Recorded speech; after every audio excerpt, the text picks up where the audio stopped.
Housing in the UK today, despite its sad and seeming drift away from our conception of what a public service is an inherently political issue. Indeed, it can't really be anything else. Where people live and how they live is the cornerstone of everything from our local communities through to our national economy. So despite nowadays the Minister of State level post being one within the Department of Levelling Up, Housing and Communities, rather than a cabinet post unto itself, the role of Housing Minister remains incredibly important. So what is the job like on a day-to-day basis? So I had the role of Housing Minister at a pretty intense time because the government was producing a sort of fresh statement of its policy, what's called in Politico language a white paper. It's called the white paper was called Fixing Our Broken Housing Market. So there was a lot of intense policy work going on in the background, both thinking through the Secretary of State, Sajid Javid and myself thinking through what did we want to do, and then trying to get agreement from the Prime Minister, from the Treasury, from other ministers in government behind what we were trying to do. So a chunk of the job is policy work, but at the same time as you're doing that, you're also doing at least 3 or 4 other things. There's the parliamentary bit of the job, being accountable in Parliament, defending the government's policies, answering MPs' questions. There's the sort of day-to-day meeting with stakeholders, going out on visits, meeting with housing associations, local authorities, planning officers, house builders, large and small.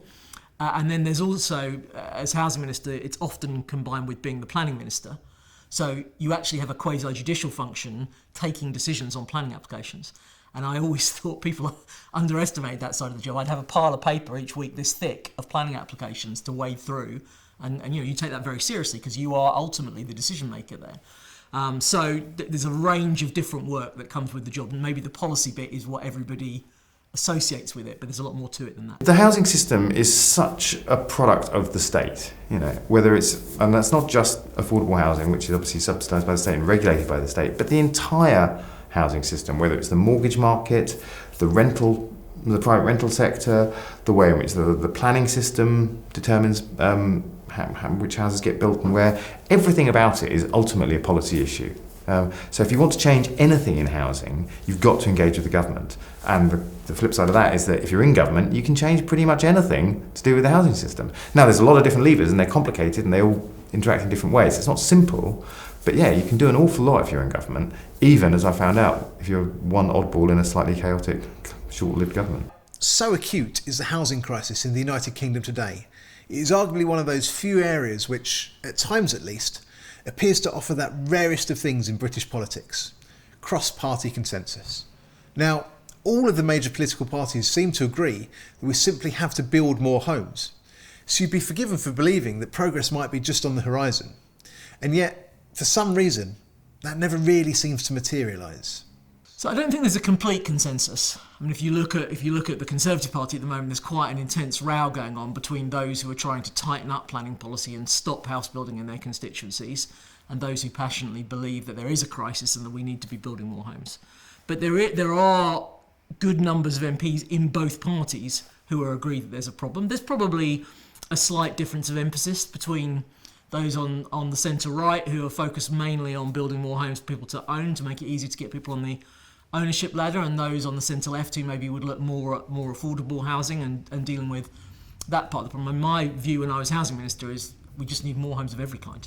It's not an either-or choice that you either do this or you do that. Actually, we need more supply right across 10 years. I had a kind of an epiphany, really, when Prince Charles, of all people, invited me to the launch of a policy report that his foundation had done in the Palace, and it was full of people you'd expect to meet in the Palace. So it was full of the National Trust and the Country Land and Business Association and the CPRE and all these very kind of conservative establishment organisations, and they were all saying the same things about housing that Shelter was. I mean, exactly the same. The housing market doesn't work. It's because the land market fundamentally is broken. Therefore, development doesn't work. Housing's unaffordable. Our village communities are dying. They were saying exactly the same thing. It was just from a different cultural starting point. So why is our politics failing to meet people's demands? And I don't mean that in some sort of easy-to-do, bash the politicians to score a cheap political point kind of way.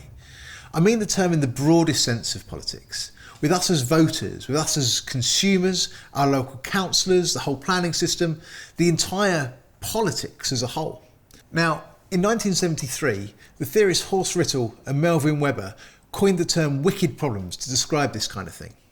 The term wicked here meaning not what I grew up to understand it meaning based on the likes of Ali G, but rather wicked in its nature and its complexities, stating that the interrelated challenges involved in addressing issues like planning and their accompanying social policy problems can't be easily resolved. But ultimately, at the heart of this issue, it does still come down to politics and the choices that we make, both in Westminster, but also in our own backyard and at the ballot box. And in that sense, anything we have done, we can surely undo. So why does this wicked problem persist? Well, there's a short answer to that, and there's a longer answer. The short answer to why we have a housing crisis is because for the last 50 years we've not built enough new homes for an ageing and growing population. When I was at school, the population of the United Kingdom was 55 million. The population of the United Kingdom now is rapidly approaching 70 million. There's all kinds of arguments about why that's the case, but it is the case. And we've not built the homes that were necessary to keep pace with that population growth.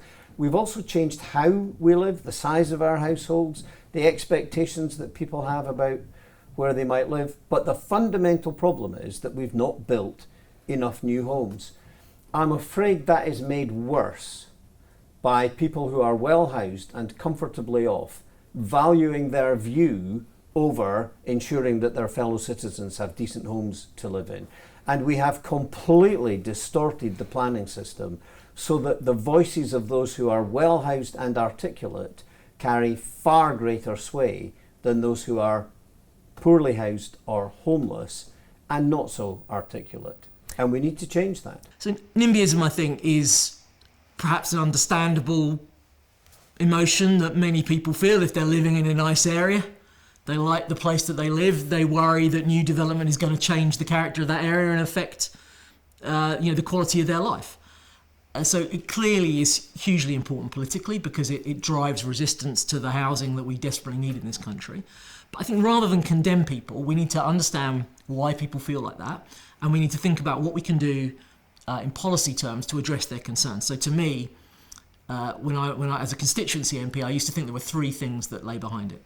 One was a concern about whether infrastructure would be provided with new housing. So, okay, I understand that you need to build more housing in my area, but if you don't increase the train service, provide a new GP surgery, expand the local school, then those new homes could come at the expense of my quality of life. So you've got to have an answer on infrastructure. Then I think sometimes the concern was about sort of aesthetic, design, quality. People's perception that actually often the house builders would just plonk down something identikit that didn't fit the local character of the area. So what can we do on beauty, on design to address that? And then I think concerns about affordability. So saying, well, look, if you were building homes that my children had a chance of affording, then I would be more supportive of this. But my perception is all you're doing is building hugely expensive homes that nobody around here can afford anyway. So affordability, design, and infrastructure. And I think if you address those three, you can overcome NIMBYism. Housing is not just a social policy issue. It's not just about, they say everybody needs a home. A lot of people do very nicely out of the current housing system. And if you don't acknowledge their interests, we will always be fighting a losing battle. And go on at great lengths about the dysfunctionality of the housing system. But we have to acknowledge that a lot of people do quite nicely. They've got a decent home. It's made them a lot of money. They like it as it is. And if you don't engage with that, we're going to lose our audience. So we just need to build more homes. And perhaps we as citizens need to take a hard look at our own immediate circumstances and realise that even if we're fortunate enough to be well housed, if we want the same thing for our children and the same thing for our grandchildren, then perhaps we could stand to allow more homes to be built on the currently 98.6% of the country, which, despite what some people will tell you, hasn't yet been built on. But is this housing crisis just a question of supply, or does the planning system need reform as well? So I think it's both supply and market. So yes, I think we do need to reform our planning system. I mean, look, if you look at what's just happened in our politics, the government has sort of caved in to pressure from some of its backbenchers and has relaxed the planning system in terms of the targets on local authorities to deliver sufficient land for housing. And we can see what the result's been. A number of local authorities have pulled their plans or withdrawn sites from their plans. So we can see there's no argument over this. If you don't force local authorities to provide enough land, some of them won't do it.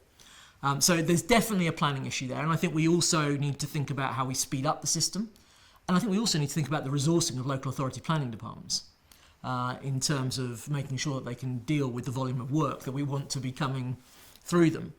But as I was alluding earlier, there is also, I think, an issue in the market, which is even if I could guarantee you now that for the next 10 years, the planning system would provide enough land for 400,000 homes a year, I don't think all those homes would get built, because I think the existing suppliers would not have the capacity to deliver that volume of output. So I think we need to tackle this problem both ways. We need to make sure there's enough supply coming through in terms of land, but we also need to bring new players into the market, expand some of the existing players.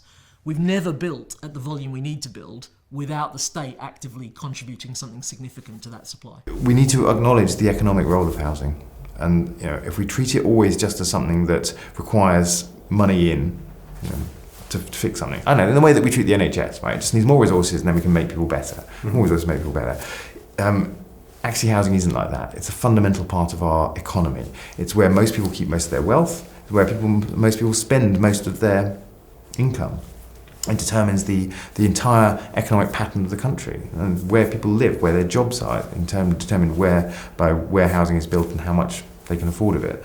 So I think we need to be placing housing much more in the context of the kind of structure of the economy than just thinking of it as something that's about providing an essential social good for people. The first thing that we need, and we've been crying out for this now for decades, is a proper thought through, coherent, comprehensive housing strategy, so that the nation is able to say in 10 years, 15 years, 20 years time, this is what we think good looks like. We do not do that.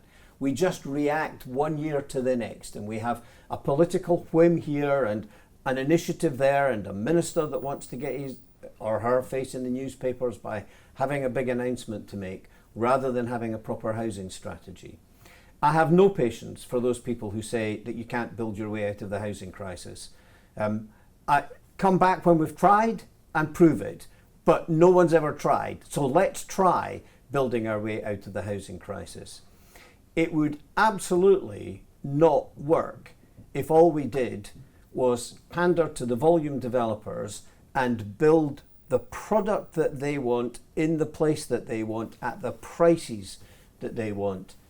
An integral part of this has to be a big increase in the growth of good quality, affordable homes for rent, social housing, council housing, housing association homes. That's where our biggest failure has been.